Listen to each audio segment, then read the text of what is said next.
Good morning. Welcome back to Bookeemonsters. My name is PK. It is Monday, May the 5th. Hope you are having a good day. And I hope you had a good weekend. Got things accomplished or rested and relaxed, whatever it is, maybe even both. Today we are looking at cozy mysteries as we do on Mondays. Every day of the week we look at a different genre. On Mondays we look at cozy mysteries. On Tuesdays we look at crime fiction and thrillers. On Wednesdays we look at romance. Thursdays are fantasy and science fiction. Friday is Freeform Friday. We look at whatever the heck I want to. And it usually includes remainders from earlier in the week, typically cozy mysteries, because there's always a lot of those. And quick announcements, I don't have any sprints tonight. I don't do them on Monday night. Our next sprints are tomorrow night, Tuesday night at 8 p.m. Eastern. But today is Cozy Mysteries. And first up is a series that my mom absolutely loves, Lighthouse Library, so I do have it pre-ordered for her. This is 12th in that series by Eva Gates, and this is Shot Through the Book. The upcoming YA Book Festival at the Bodie Island Lighthouse Library is bringing its renowned authors from all over the world. When best-selling author Todd Harrison unexpectedly visits librarian Lucy McNeil at her Outer Banks beach house after a meeting, she's puzzled by his presence since they're virtually strangers. After she steps inside to get him a drink, she's shocked to discover that he's been murdered on her deck in the few minutes she left him alone. Not knowing why he wanted to meet with her in private or how someone managed to kill him in the time it takes to make lemonade, Lucy is determined to help with the investigation and figure out what happened. When Heather Harrison, Todd's widow, shows up in town, her motivations aren't inspired by grief. She's intending to use her husband's tragic death to launch her candidacy for state senator, and her first order of business is to go after the local police force and Lucy herself. Caught between the intrusive fan club mourning Todd, squabbling authors fighting for prominence in his absence, and a politically ruthless widow, Lucy must roll up her sleeves and catch the killer before the chapter closes on justice.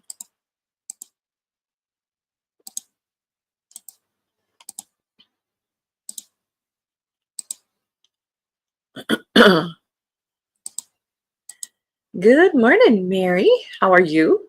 Happy Monday and to the month of May. Misty here in Virginia, but we finally got some rain over the weekend. Hooray! Need more, but glad for what we got. Got to keep things green. Yeah, we are, after 2 days of being in the 80s, today we're in the highs of 40s, so it's probably going to be rainy. Not complaining. Dying to Read by Lynn Cahoon, 5th in the Survivors Book Club Mysteries. When her week begins, Rarity expects the biggest mystery she'll need to solve is how a rare first edition of Lewis Carroll's Alice in Wonderland ended up in her bookstore bathroom. But after book club member Shirley tells her that her husband George, who has dementia, is the prime suspect in a nursing home murder, Rarity feels as if she's stepped through the looking glass. As someone who's been given a second chance at life, Rarity wishes her friend Shirley a second chance at love. But Shirley has rebuffed her senior suitor Terrence out of loyalty to George, even though he no longer knows who she is. Except, guess who's the second suspect? Shirley's caught between two men, and it's up to Rarity and the survivor sleuths to determine if one of them is capable of cold-blooded murder. Or option number 3, somebody completely different.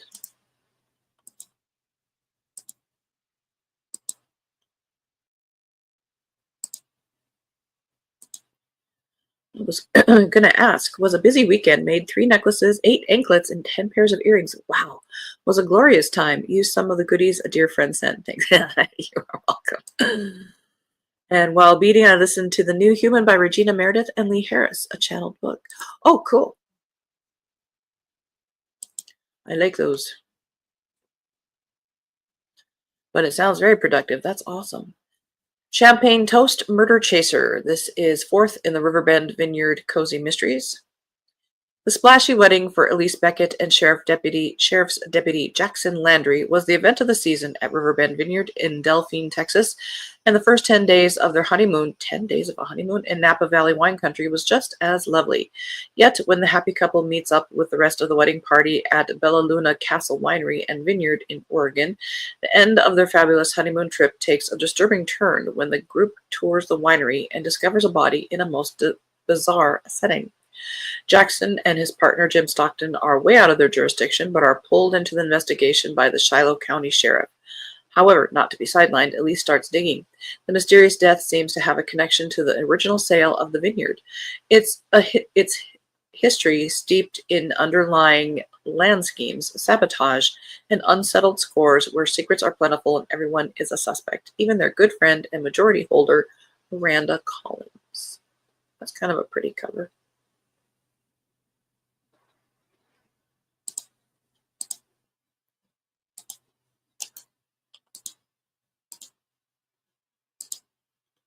Detective Auntie by Uzma Jalaluddin. I hope I did that one okay.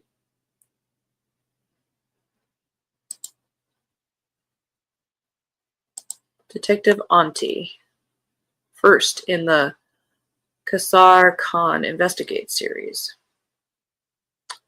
When her grown daughter is suspected of murder, a charming and tenacious widow digs into the case to unmask the real killer. After her husband's unexpected death 18 months ago, Kassar Khan never thought she'd receive another phone call as heartbreaking until her 30-something daughter, Sana, phones to say that she's been arrested for killing the unpopular landlord of her clothing boutique. Determined to help her child, Kassar heads to Toronto for the first time in nearly 20 years.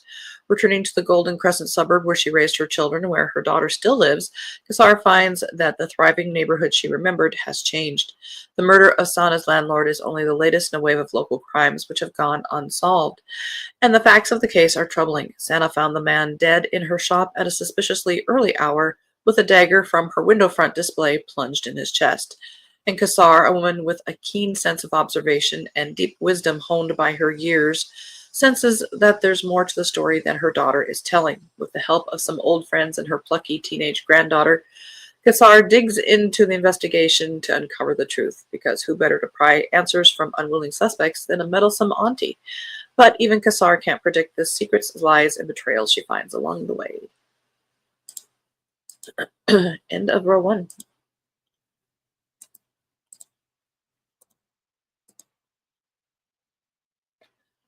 Hounding a Killer by Callie E. Benjamin.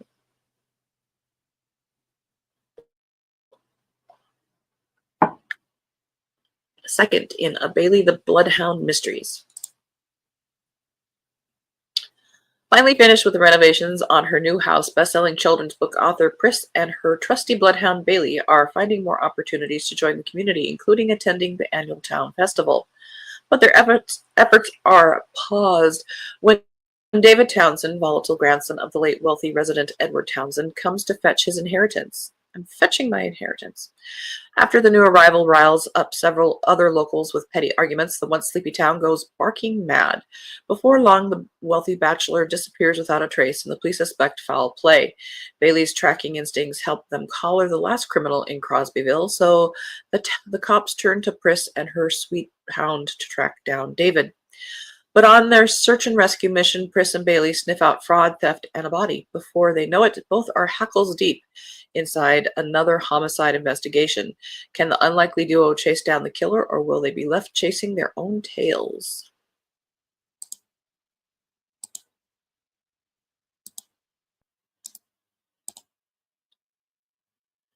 Now this one, if I recall right, could go either mystery or romance, but I think there was more emphasis on mystery, so I included it here. The Ladies' Road Guide to Utter Ruin, second in the Ill-Mannered Ladies series by Allison Goodman. Oh, and there was something else that really bothered me. I'll get to it towards the end of the summary. To most of Regency, make a note, high society, 42-year-old Lady Augusta Colebrook, or Gus, and her twin sister Julia are just unmarried ladies of a certain age, but the Colebrook twins are far from useless old maids. They are secretly protecting women and children ignored by society and the law. When Lord Evan, a charming escaped convict who has won Gus's heart, needs to hide his sister Hester from their vindictive brother, Gus and Julia take Hester and her lover into their home. But Lord Evan's complicated past puts them all in danger. Gus knows they must clear his name of murder if he is to survive the thief-takers who hunt him. No easy task. The fatal duel was 20 years ago, and a key witness is nowhere to be found. In a deadly cat-and-mouse game, Gus, Julia, and Lord Evan must dodge their pursuers and investigate Lord Evan's past. They will be thrust into the ugly underworld of Georgian gentlemen's clubs, spies, and ruthless bounty hunters, not to mention the everyday threat of narrow-minded brothers. Will the truth be found in time, or will dangerous secrets from the past destroy family bonds and rip new love and lies apart? Regency and Georgian. They will not, they are completely different time periods. They are not synonymous.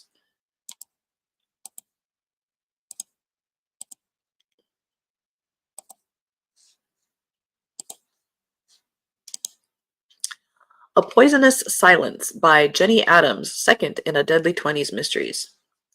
Philadelphia, 1921. Why are you not charging? Edie Shippen has officially started her new career as a private investigator, even though she has yet to book a client.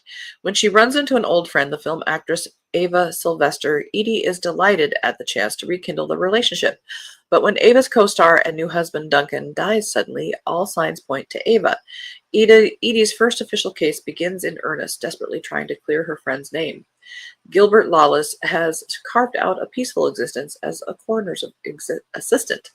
The last thing he wants is to jeopardize his position by involving himself with Edie Shippen. But when the body count racks up, Gilbert finds himself drawn into Edie's investigation on the set of Philadelphia's most famous film studio, where everyone seems to have something to hide. As the cameras roll, Edie and Gilbert race to catch a poisoner before one of them ends up being the next body in the morgue.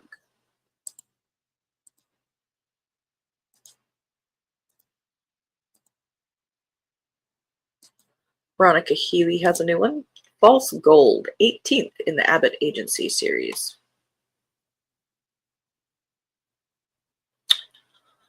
Bee Abbott is visiting her old friend Sir Julian at Marston Hall, but her trip starts badly when she arrives to a scene of chaos. It seems that a group of youths armed with metal detectors broke into the derelict amusement park in the grounds of the hall and fled when disturbed, leaving the body of a middle-aged man behind. The police and Sir Julian's estate manager assume this is a missing security guard, Pete, but Sir Julian has doubts. Is the dead man really Pete? And if not, then where are he and his border collie Beauty? With rumors of buried treasure and family curses circulating in the village, and with Sir Julian and Bruno the Alsatian at her side, Bee sets out to find the truth and catch the killer. End of row 2.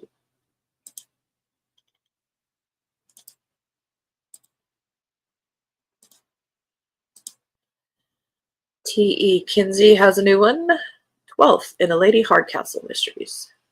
The Beast of Littleton Woods. October 1912. The inhabitants of Littleton Cotterell emerged from their homes after a week of torrential storms to the gruesome news that one of Sir Hyde's prize sheep has been mauled to death, as rumors abound of a vicious beast stalking the Gloucestershire countryside in search of prey. Lady Hardcastle and her fearless lady's maid, Florence Armstrong, set out to find what is surely a rational explanation. Then Hyde himself is brutally killed in a similar attack, and the villagers go from curious to terrified. Littleton Cotterell isn't exactly unaccustomed to murders, but a ferocious animal capable of tearing a man to shreds, that's entirely different. When another man dies and a third is injured, it's clear that whatever's behind the attacks needs to be caught, and fast. But are the villagers really seeing what they think they are? Is there actually a beast on the loose? Or is what's out there something more sinister and much more human?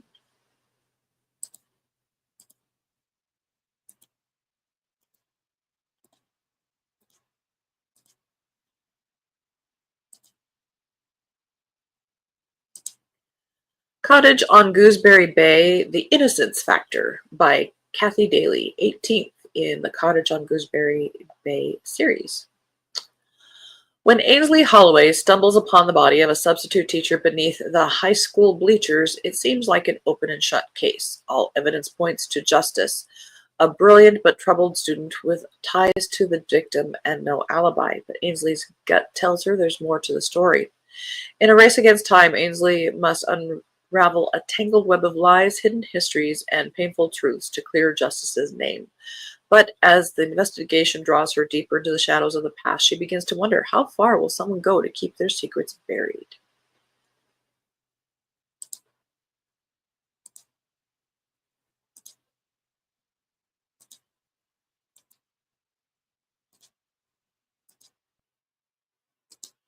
The Judas Monk Murders by Anna Elliott and Charles Veely.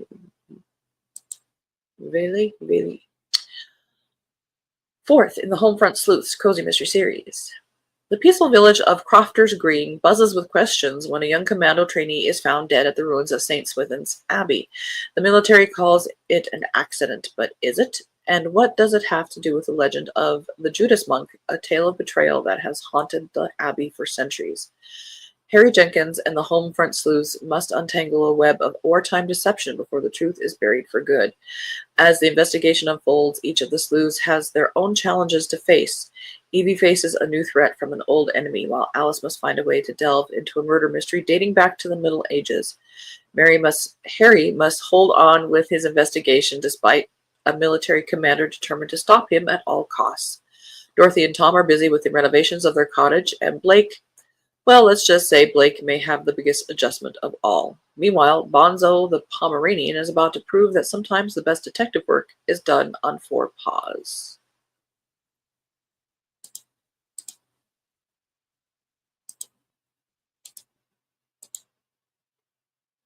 What do you mean, page not found? It was there yesterday.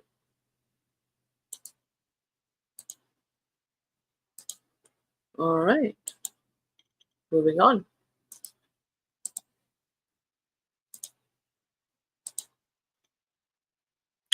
Murder at the Ponte Vecchio by T.A. Williams, 11th in the Armstrong and Oscar Cozy Mysteries. Private investigator Dan Armstrong lives and works in Florence and knows the world-famous Ponte Vecchio well. Usually a magnet for tourists, on this occasion it is the scene of an unexplained death, and Dan finds himself involved in the intriguing case.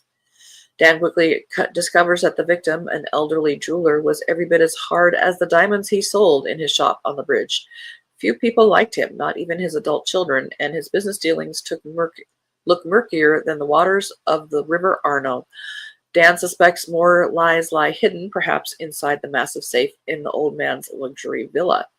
As the evidence begins to mount up, so do the suspects with their different motives. With a fortune in gold bullion and various precious stones involved, Dan thinks the only way to catch the killer is to lay a trap, but might he be caught in the killer's sights? Fortunately, he has Oscar, his canine wingman, at his side, always eager to prove that he's as good as gold.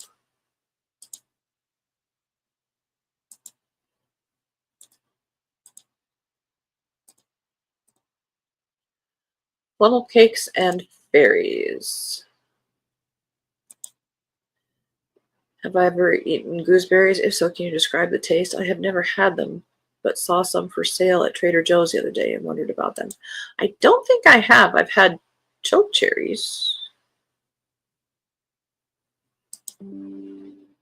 Might have to go in and steal one to do a taste test. People do it all the time. And then when you taste it, you don't know if it's like in its right state. Sometimes they're early and don't taste great. I don't know. This is 6th in the Broomstick Bay Paranormal Cozy Mysteries by Rochelle Workman, Funnel Cake and Fairies. In Broomstick Bay, the annual fairy tale con is happening, and Ruby's Family Bakery is making the funnel cakes. Everyone is dressing as their favorite fairy tale character.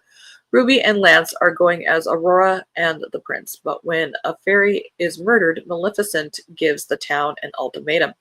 It doesn't even matter that there was a proposal or that Ruby should be the happiest she's ever been. She and Ruby Cat must do everything in their power to find the murderer before her town falls to a horrible end. Okay. I don't know. I didn't get that part. Time to meow her way through the clues, not to mention dodging the thick briars and deadly dragon. Good thing Ruby still has a few lives left. So is it the cat? Is she the cat sometimes? I don't know. I don't think I want to know. Book Club Murder by Kathleen Guire. First in the Maplewood Mysteries. Gabby has spent most of her life hiding behind the stacks of the quaint Maplewood library, preferring books to people, except for Detective Brandon, who doesn't respect her Miss Marple-ish knowledge.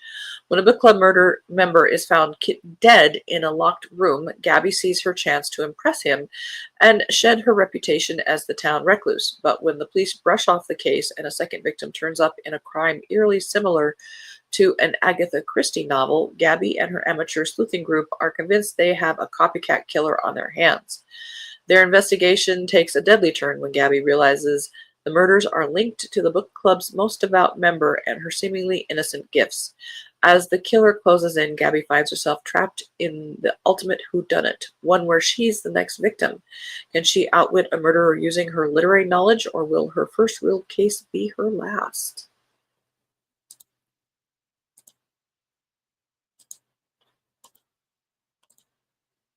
One more super quick. Dead in the Ditch by J.C. Kenney. Elmo Simpson, book number 3.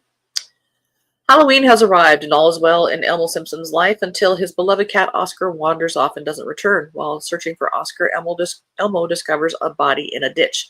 A body that turns out to be Elmo's former arch nemesis, a man who Elmo believes stole intellectual property from him worth millions. When word gets out who the victim is, the town becomes convinced Elmo is the murderer, intent on taking revenge.